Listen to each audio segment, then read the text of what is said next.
Cupertino, California, 1997.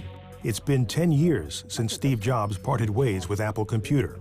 When he returns to the company in January as an advisor, he finds it in disarray. The company has suffered a long and bruising battle with Microsoft. Once the industry frontrunner, Apple now commands a mere 5% of the personal computer market, and it's bleeding money. In 1996 alone, Apple lost $1 billion. With such grim prospects for the future, and with Apple fans clamoring for their savior to retake the helm, the board of directors implores Jobs to return on a full-time basis. In July 1997, Jobs signs on as interim CEO for a salary of $1. When Steve came back, he knew exactly what to do. He canceled the licensing agreements and took it right back to the way it was when he was running Apple. Later that summer, he addresses the audience at Macworld Boston, a gathering of all things Mac, with a new rallying cry. We have one of the world's greatest brands, and we haven't paid much attention to it in the last several years, and I think you're going to see that start to change. For Jobs, change means a fresh approach for the troubled company.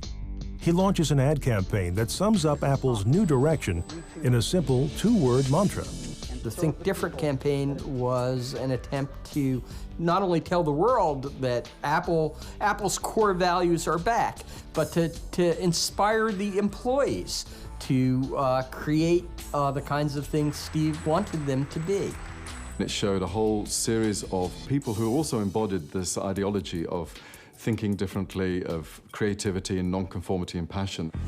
For Jobs, Think Different also means forming previously unthinkable partnerships. We're going to be working together on Microsoft Office, on Internet Explorer, and I happen to have a special guest with me today. Everybody was surprised when Bill Gates came up on the big screen. Nobody was expecting him to be there, and of course he was the evil incarnate. People didn't want to see Apple getting into bed with arch nemesis. In addition to the shocking collaboration, Jobs reveals that Microsoft has invested $150 million in Apple and additionally paid an undisclosed amount to settle a patent dispute. The cash infusion is a much-needed lifeline. Jobs' presentation breathes new life into Apple. Within hours, the company's stock jumps 33%. He also purges the Apple board of those directors he feels sat idly by during the company's decline. He then installs his own board of hand-picked loyalists to further consolidate power. He simplified the company on many levels.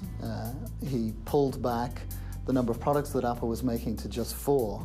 In only 6 months, Jobs steers Apple back into the black. But to fully restore the company's credibility among consumers, he needs a hit.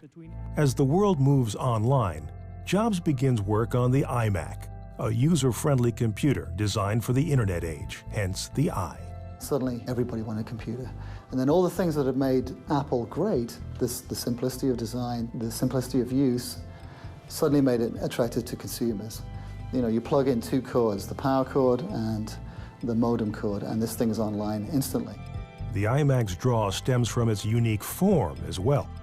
At the time, you know, you could have a computer in any color you wanted as long as it was beige. So to see a computer that was in blueberry and cherry and tangerine and all these weird colors in a particularly sort of nice egg-shaped thing, it was very cool. In 4.5 months, iMac has become the #1 selling computer in America.